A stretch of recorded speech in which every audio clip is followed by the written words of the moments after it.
study on Tuesday afternoon at 1:45, so you get your cake and your brew first. It's not on the news sheet, so that's just a reminder. Tuesday afternoon Bible study at 1:45. This notice is there's a table out in the foyer with books on it, and these are samples of books to order from the Christian Bookshop in Skipton. If you would like to order any, please write your name and title of the books below. There's a list on the table. They will be around for the next 3 weeks, and then we will receive a different box. Prices are on the sheet, and these are Advent and Christmas books. So just go and have a look on the table and see if there's anything you want to order. I think Amy's supposed to be in charge of it, but Trisha's around as well, so if you need anything, just see Trisha. And we'd like to welcome Christine to lead our worship this morning.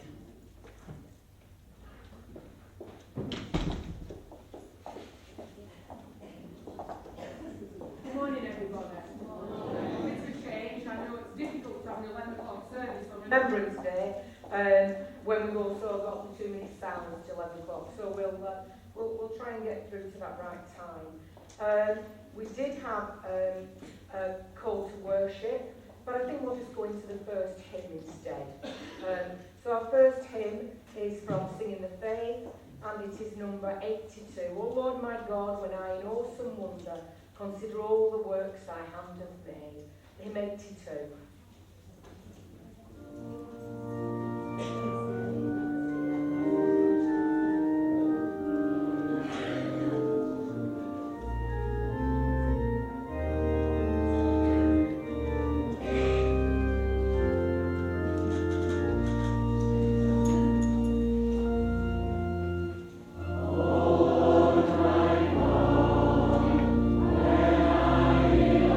Awesome wonder.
And for those of you who can stand, when you hear the chimes from Big Ben, if you will stand.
They shall not grow old, as we that are left grow old.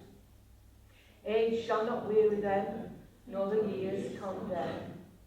At the going down of the sun, and in the morning, we will remember them. We will remember them. Thank you. You can sit down.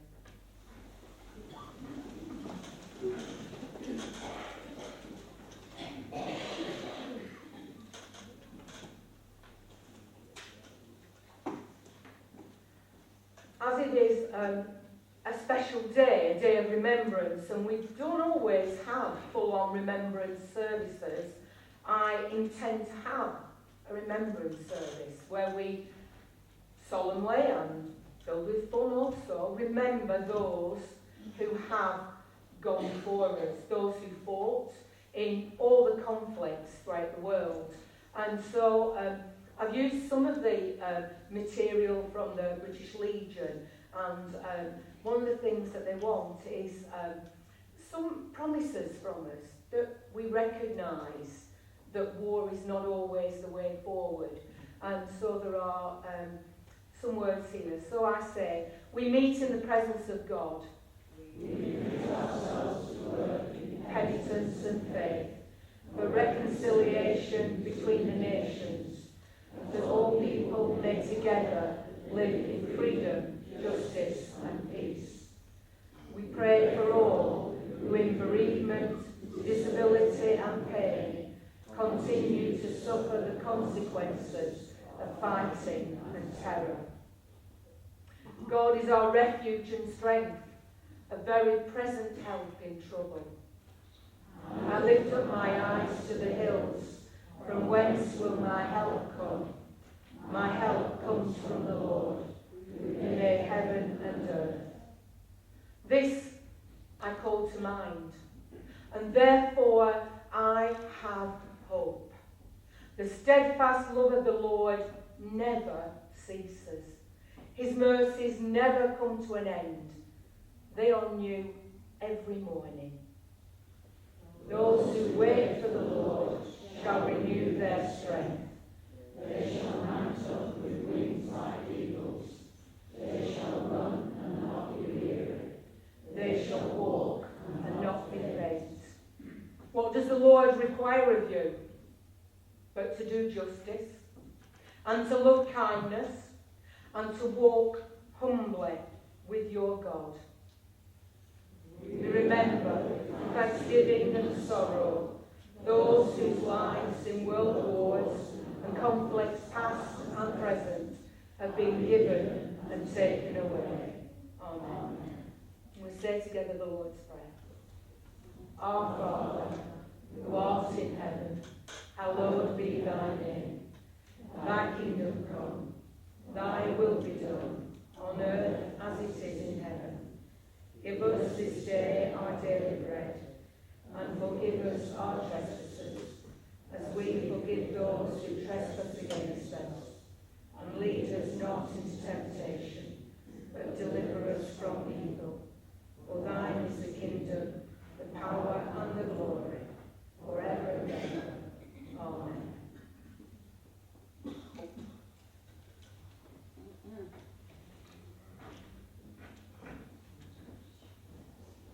Have I exceeded my button pushing, Peter? And we continue with our next hymn. Perfect hymn for this morning. More modern hymn, perhaps, but actually they're the words of St. Francis. Hymn 707, make me a channel of your peace. Where there is hatred, let me bring your love. Where there is injury, your pardon, Lord. And where there's doubt, true faith in you. Hymn 707.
Anybody can remember? Poppy, what can you remember from when you were a baby? Nothing. Hedgehog, I've forgotten everything. I can't remember anything. Okay? No, Grandma? She can't remember anything? Well, okay, what's the earliest thing anybody can remember?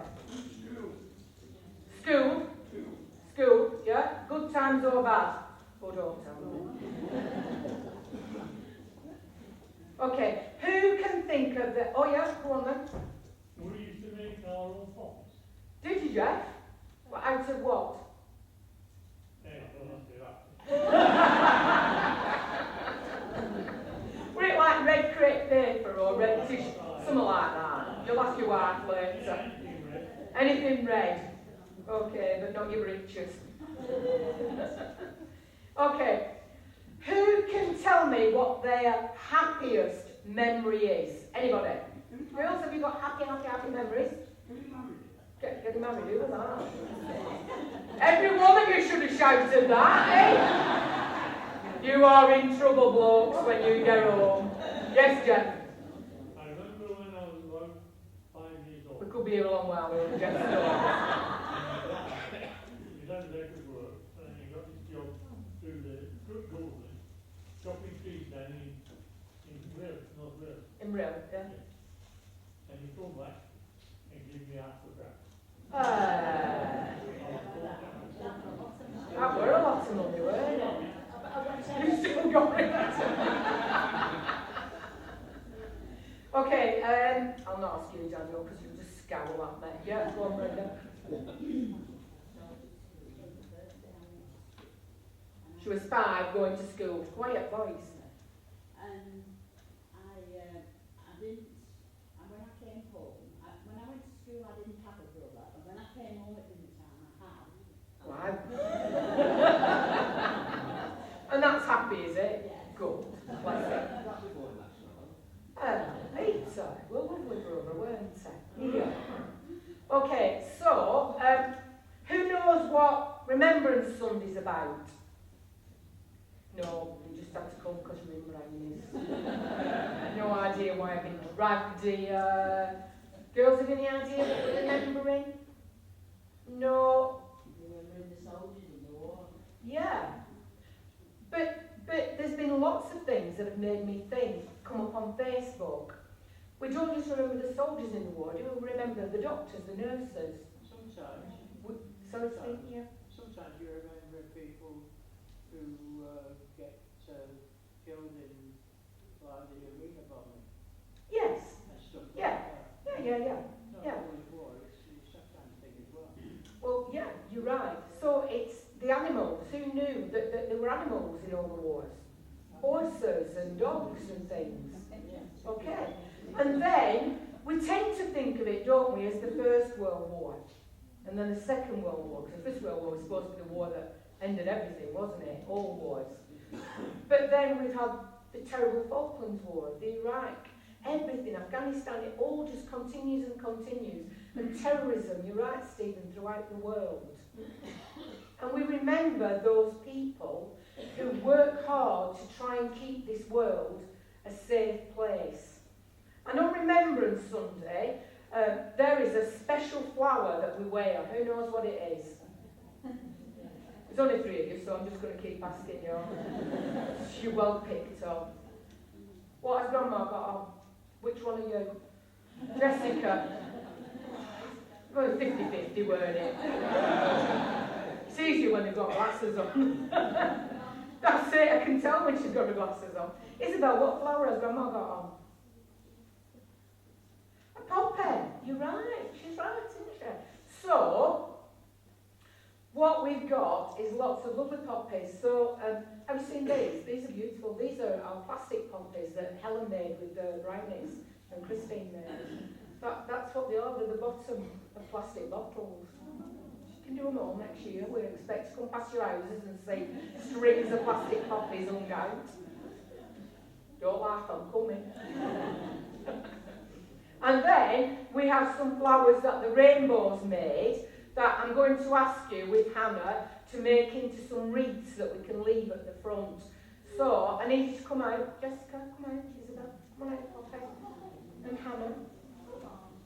You don't have to do anything except glue stuff down with Hannah while we talk serious stuff.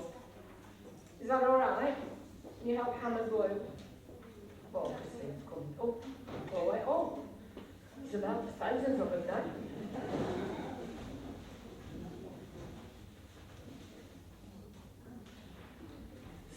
if anybody has been to Compiègne in France? No? Just Compiègne in France. Do you know what the significance of it is? Can't hear Steve. No. No.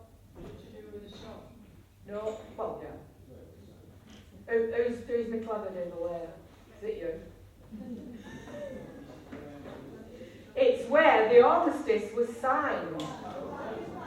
Yeah. So if you ever get the opportunity, it's quite a moving place, and they've got the train carriage where General Foch signed, and the armistice was there, and it was signed. Do you know what time it was signed? No, I knew I'd get you. I knew. Anybody know what time it was signed? No. No. 5:30 in the morning. 5:30 in the morning on the 11th of November. So that they then had to get the message out, didn't they? Because if they'd have signed it at 11 o'clock, they couldn't have said, so you're thinking now, aren't you thinking, oh, she's right, yeah, she's right, I know you haven't looked it up. I googled it, Wikipedia, can't be wrong. And so it was 5:30, I think it was 5:29 actually, and they signed it, and then they had to get the message out to all the troops to say, it's been signed, cessation of hostilities will commence at 11 a.m.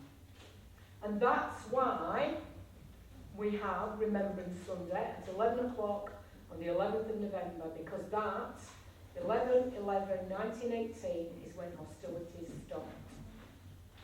However, sadly, if you look it up, there were still people killed on that day and days after, because the message didn't just get out to everybody. It's not good, isn't war, in any way.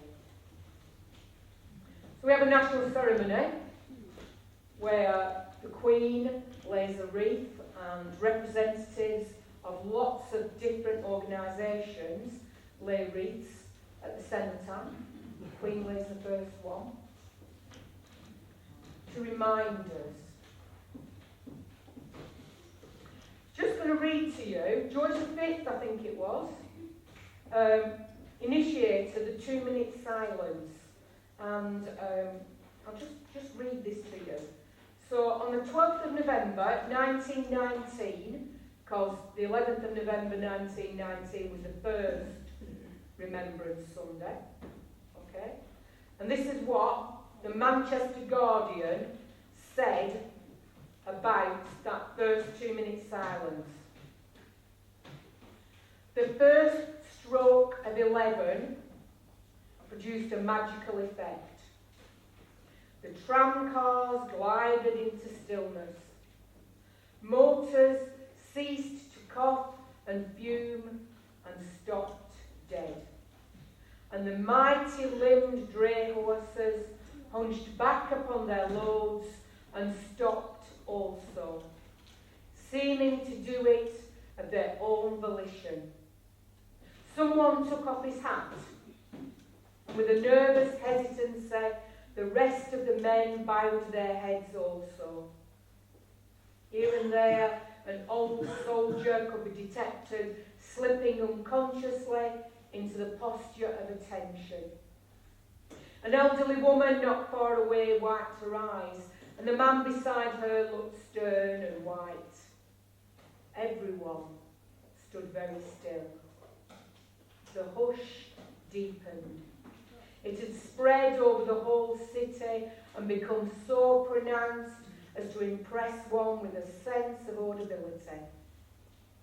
It was a silence which was almost a pain, and the spirit of memory brooded over it all. 2 minutes silence. So very, very soon after that terrible, terrible First World War, a great war to end all wars, little did they know. I have kindly had some lovely volunteers. Well, actually, I think they've had a piece of paper thrust into their hand. And we've got some readings. So, Ken, where's Ken? Can I ask you to read yours first, please? You can just stand there and yours, because we can hear your voice. Shout out. Can I just say at this point? Oh no, we can't hear you. Come to 9.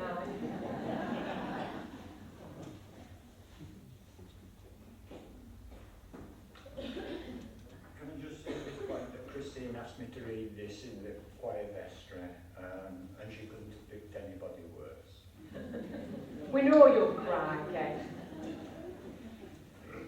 My grandfather, Mr. Robert Lawrence Jones, served with the 2nd to 5th Battalion, Lincolnshire Regiment during the Great War, and was taken prisoner in April 1918 and held until the end of the war.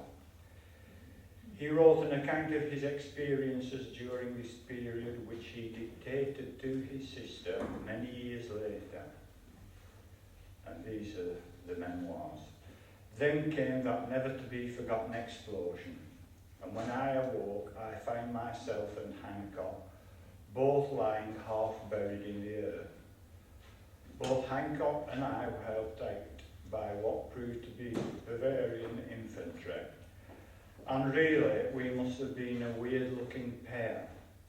Our tunics were in ribbons and our steel helmets were torn from our heads.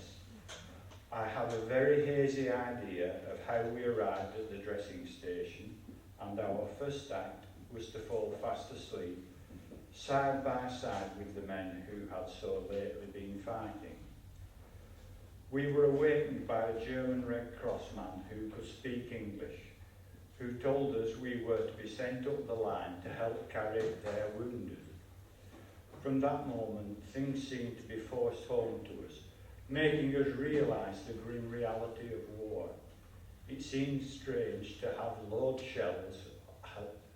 It seemed strange to have to load shells on lorries, which were soon to be dealing death to our men. We carried a long pole with a piece of sacking tied by the four corners to it, making a rough but serviceable stretcher on which we carried many a poor wounded man back to the dressing station. We had not much time to think about them, though, for we were under shrapnel fire from our own men. We only got one bath in a month and also had our clothes fumigated. The feeling of cleanliness only lasted 1 or 2 days, and the insects soon took up their old quarters again. We were quartered in old barrack rooms, and awful places they were. We had less food than ever before. I exchanged my army boots for a loaf, a pair of inferior German boots, and some imitation jam. Everything seemed a substitute for something else. David Wetherill, UK, and then there's another story.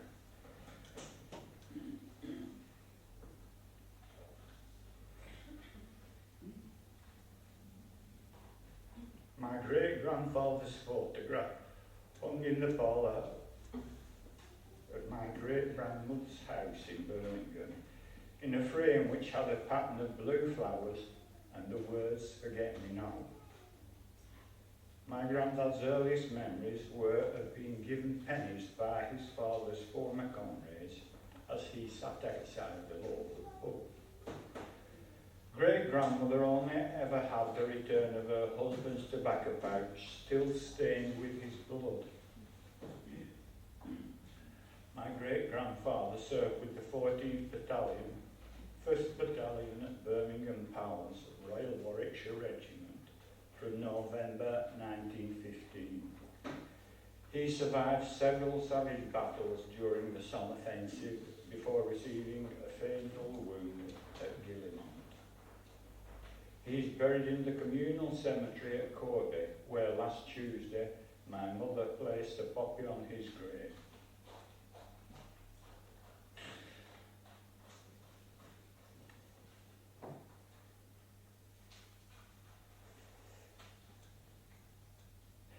just another soldier in another regiment. But he was ours. And we still remember him. And those like him.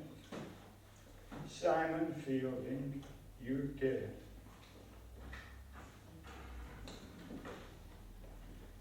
Tim has another reading for us, please.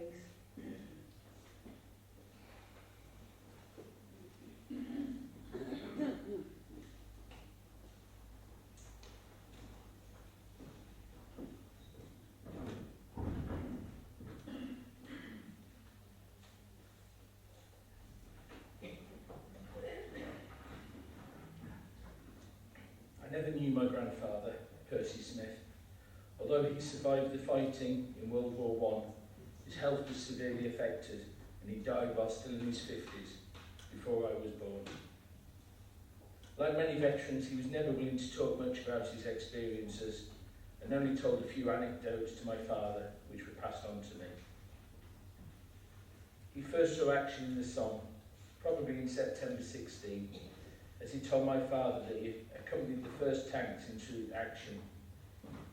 He was later transferred to Ypres sector and found in the three Battle of Ypres at Passchendaele and recalled marching out on the Mending Road with a feeling of dread. During one attack, his company got caught in machine gun crossfire and most of the men around him were mown down. He and one other managed to take cover in the shell hole. Then his commanding officer appeared, standing on the rim of the hole, yelling at them to get out and move on. As they started to climb out, the commanding officer was almost cut in half by machine gun fire. They stayed put. When he did eventually reach the German trenches and came to use his rifle, he found the bolt mechanism jammed by a bullet that had struck it as he was crossing no man's land. He was also hit in the chest by another bullet, which was stopped by a tobacco tin carried in his breast pocket.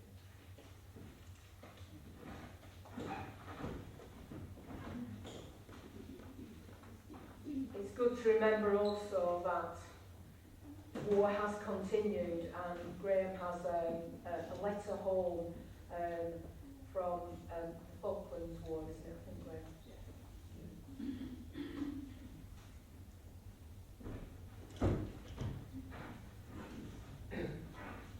Lance Corporal Andrew Mortimer was part of the 1st Battalion, Welsh Guards, who had been shipped around East Falkland at the beginning of June and were caught aboard the LSL Sir Galahad when the Argentinian Air Force attacked.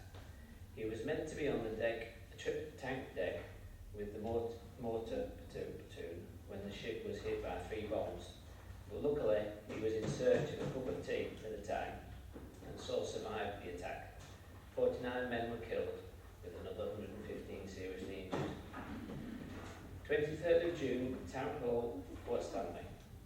Dear Kate, many thanks for the postcard. Yes, I am looking forward to seeing Exmouth again. Got to Port Stanley yesterday after being on the Canberra doing the POW run to RG Island.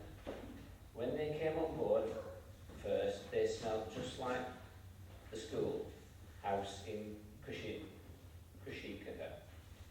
2 weeks ago, as I'm sure you know already, we were hit badly as we waited to go ashore from Sir Galahad.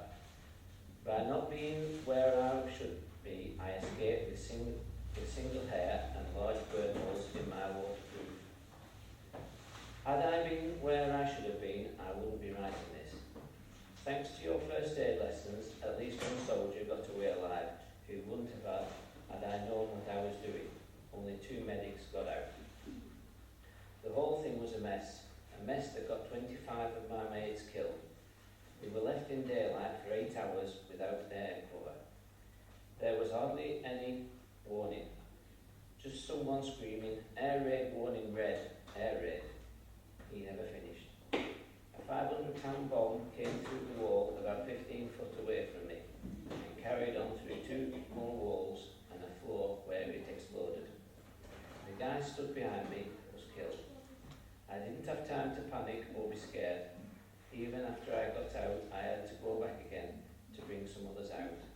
The smoke was so thick you could walk on it. Luckily, every other man was carrying a 1 litre Hartman's drip. These saved a lot of guys with burns. Later on today, we're going back to Bluff Cove by chopper for a memorial service. The wreck of the ship will be towed out to sea and sunk as an official war grave. I nearly lost all my kit. I got away in what I was wearing. The lads from Trupara, who put us up for the night in their sheep shed, were fantastic. Some of them stayed up all night making us tea. Next day, we were choppered out to HMS Intrepid, where we rested and were issued new kit. Don't know how long before we get home, but in the meantime, we are doing a Northern Ireland type job in Stanley. Patrolling, chatting up the locals, checking possible booby traps, etc. Mines are still a big problem. They won't let us use orgies to find them. Looking after the POWs was a bit like giving treatment to the people in Kushika who had stolen from us. Crazy. Still, that's life, that's war, and I've had enough of this one for the moment. Not sure when I'll be home, about 6 weeks they say, we'll see. Hope to see you then. Give my love to Exmouth. Love and best wishes, Andy.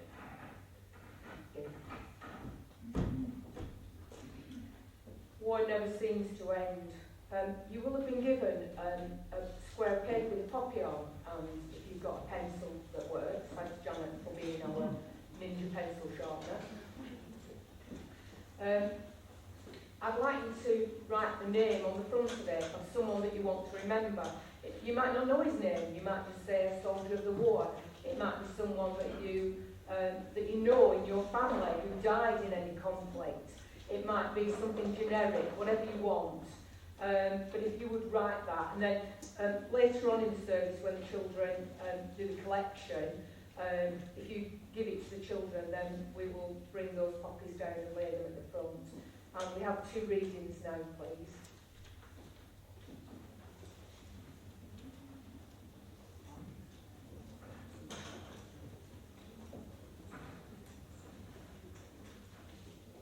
The first one is from Micah, chapter 4, verses 1 to 9. The mountain of the Lord. In the last days, the mountain of the Lord's temple will be established as the highest of the mountains. It will be exalted above the hills, and peoples will stream to it. Many nations will come and say, come, let us go up to the mountain of the Lord, to the temple of the God of Jacob. He will teach us his ways, so that we may walk in his paths. The law will go out from Zion, the word of the Lord from Jerusalem. He will judge between many peoples, and will settle disputes for strong nations far and wide. They will beat their swords into plowshares, and their spears into pruning hooks. Nation will not take up sword against nation, nor will they train for war anymore. Everyone will sit under their own vine and under their own fig tree, and no one will make them afraid. For the Lord Almighty has spoken. All the nations may walk in the name of their gods, but we will walk in the name of the Lord our God, forever and ever. The Lord's plan. In that day, declares the Lord, I will gather the lame, I will assemble the exiles and those I have brought to grief. I will make the lame my remnant, those driven away, a strong nation. The Lord will rule over them in Mount Zion, from that day and forever. As for you, watchtower of the flock, stronghold of daughter Zion, the former dominion will be restored to you. Kingship will come to daughter Jerusalem. This is the word of the Lord. Thanks be to God.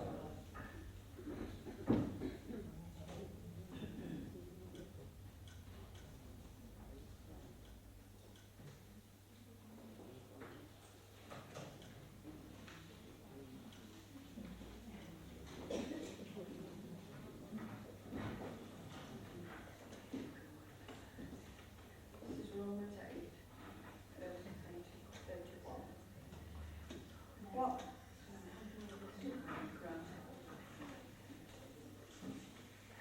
Romans 8, verse 31 to the end.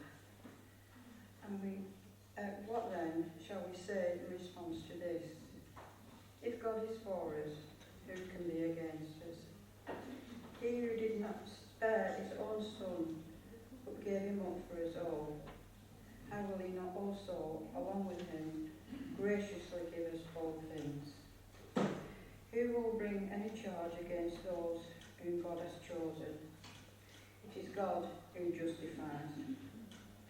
Who is he that condemns? Christ Jesus, who died, more than that, who was raised to life, is at the right hand of God, and is also interceding for us.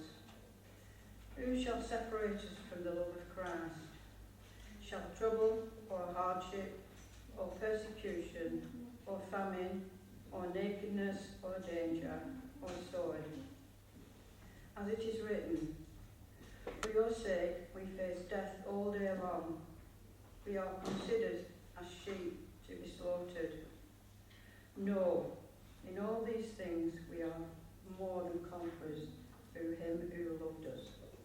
For I am convinced that neither death nor life, neither angels or demons, neither the present nor the future, nor any powers, neither height nor depth, nor anything else in all creation will be able to separate us from the love of God that is in Christ Jesus our Lord.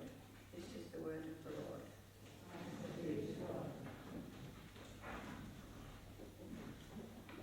We have our next hymn now, during which we'll take up the offertory, and if you've written your name on the poppies, the children will collect them from you and bring them down with the offertory. So our next hymn is the hymn 363. My Jesus, my Saviour. Lord, there is none like you. All of my days I want to praise the wonders of your mighty love. My comfort, my shelter, tower of refuge and strength. Let every breath, all that I am, never cease to worship you. Hymn 363, we'll sing it through twice. Thank you.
anybody collect the choir's poppies?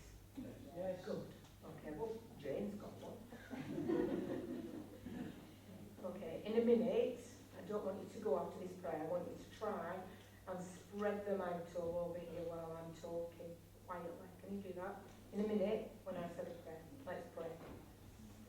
Father God, these are our gifts. They're small gifts, but they're given with love. A love that is felt deep down in our hearts and souls. Accept them along with the gift of our hearts and souls, that we might love you more and love this world with everything we have. Amen.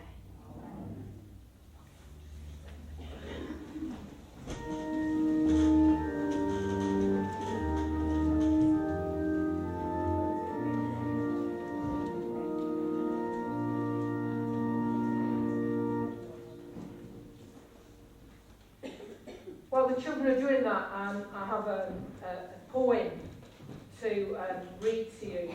I first read it in the Methodist Festival many years ago. Some of you might have heard me. Auntie Vera says, yeah, we think so. It's an horrendous poem. And the war poets were not always soldiers, some were, but they saw at first hand the horror of war. And this is a Wilfred Owen poem, and it's called Dulce Decorum Est, which is Latin. So for all of those with a classical, thank you children, with a classical upbringing, you'll know that it means, and I have to write it down, it is sweet and right to die for one's country. But there's a twist. Bent double, like old beggars under sacks, knock-kneed, coughing like hags, we cursed through sludge. Till on the haunting flares we turned our backs, and toward our distant rest began to trudge. Men marched asleep. Many had lost their boots, but limped on bloodshot. All went lame, all blind.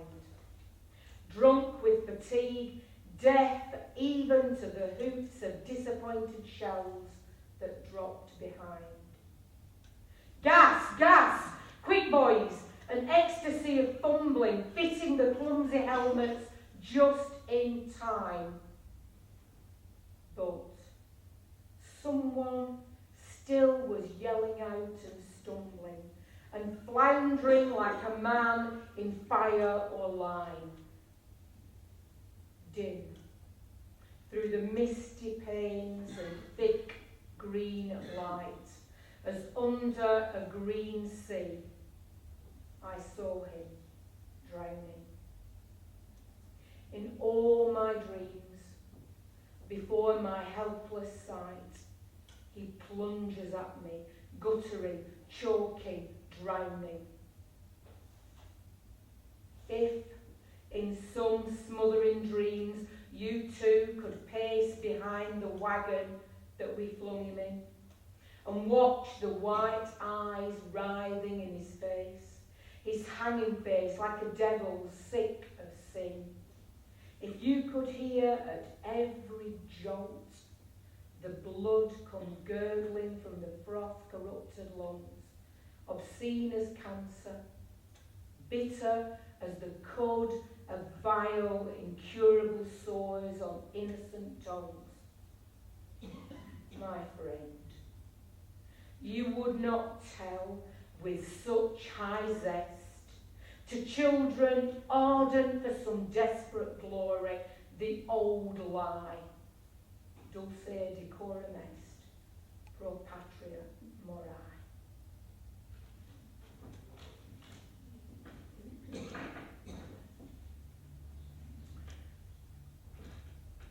We heard in that reading from Mary that nothing can separate us from the love of God.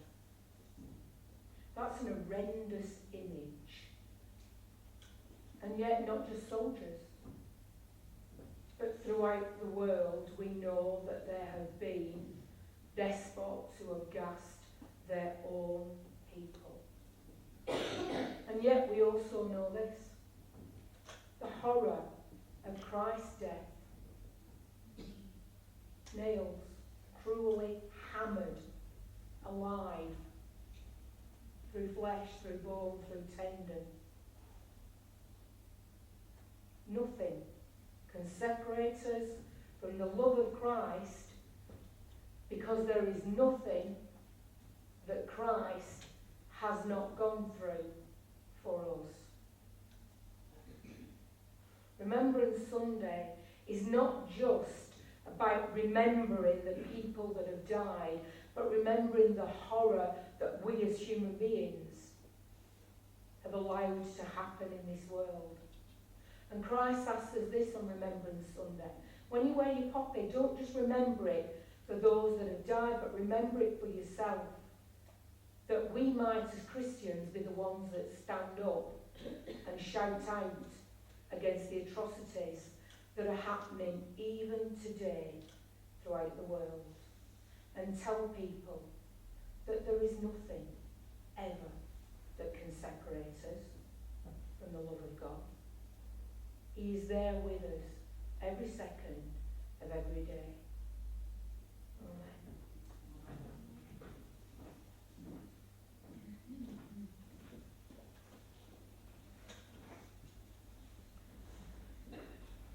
Amen.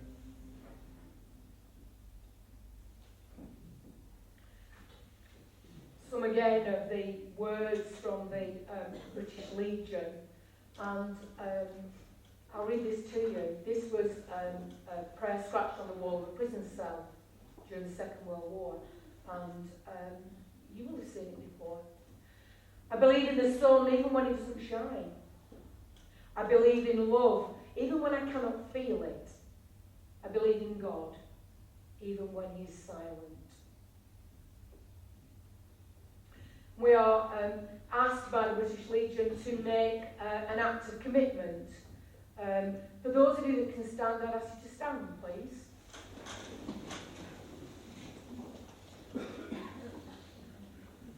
Let us commit ourselves to responsible living and faithful service. Will you strive for all that makes for peace? We will. Will you seek to heal the wounds of war? We will. Will you work for a just future for all humanity? We will. You can sit down. Pray now for others. And if you say the words in bold print, God give us peace. We pray for all who suffer as a result of conflict and ask that God may give us peace. For the servicemen and women who have died in the violence of war, each one remembered by and known to God. May God give peace. God give peace. For those who love them in death as in life, offering the distress of our grief and the sadness of our loss, may God give peace. God give peace. For all members of the armed forces who are in danger this day, remembering family, friends, and all who pray for their safe return, may God give peace. God give peace. For civilian women, children and men whose lives are disfigured by war or terror, calling to mind in penitence the anger and hatreds of humanity, may God give peace. God give peace.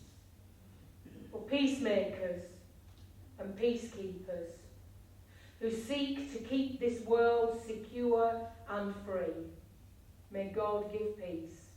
God give peace.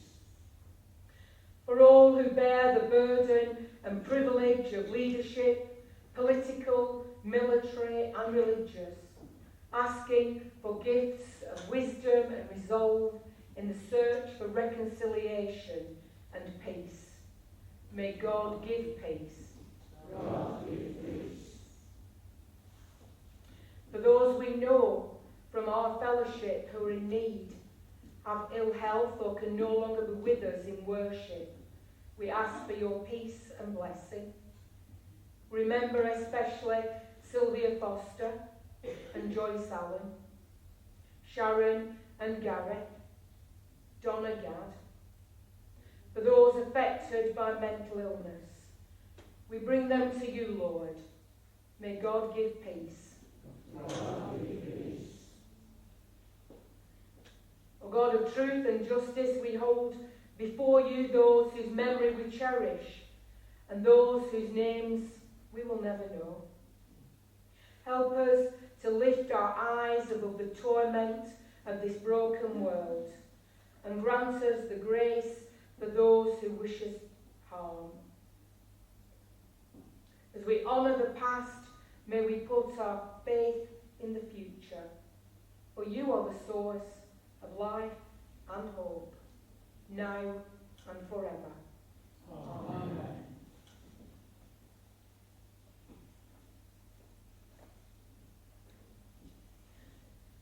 And our final hymn is the hymn 345. And can it be that I should gain an interest in the Saviour's blood? Died he for me, who causes pain, for me, who him to death pursued? Amazing love, how can it be that thou, my God, shouldst die for me?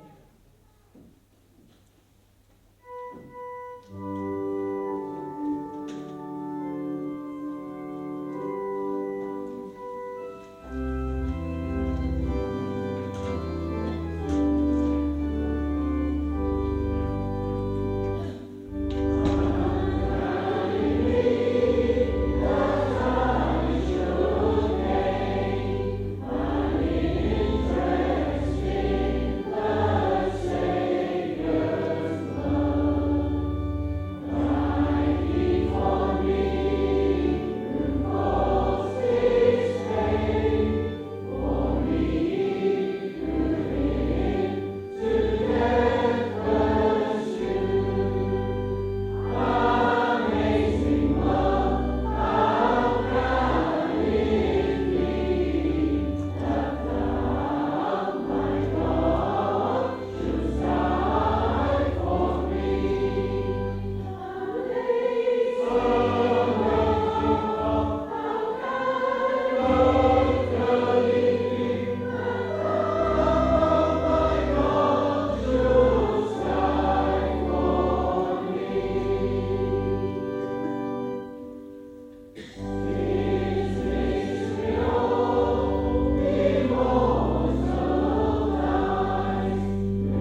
say together.